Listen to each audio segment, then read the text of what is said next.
शहर से हिफाजत के लिए बिहार हुकूमत लगातार बेहतर इलाज के दावे कर रही है, लेकिन मुंगेर सदर अस्पताल में पिछले कुछ महीने से प्लाज्मा थेरेपी की जांच करने वाली मशीन यूं ही पड़ी धूल फांक रही है।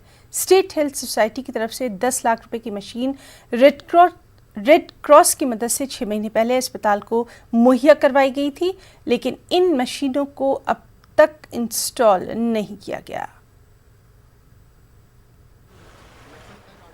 घेराबंदी किए थे विधानसभा में, जब घेराबंदी किए थे तो वहाँ से कहा जा रहा है कि यह दे रहे हैं, वह दे रहे हैं, सारी सुविधाएं हम हर जिला अनुमंडल क्या प्रखंड कार्यालय तक हम उपलब्ध करा रहे हैं। जबकि उस दिन हमने खुद जब जाके देखा तो जब सदर हॉस्पिटल की यह हाल है तो आप अंदाज़ा लगा सकते हैं कि अनुमंडल और प्रखंड अस्पताल की क्या स्थिति है जी। अभी तत्काल हम लोग दूसरे रूम में उसको चालू करेंगे। भवन बनने में बहुत लंबी प्रक्रिया होती है, वो बने ना बने, बाद में बने तब उसको शिफ्ट हम लोग करेंगे, लेकिन अभी हम लोग उसको तत्काल चालू करेंगे। तो क्या एक डेडलाइन लेना चाहेंगे कि उसमें कुछ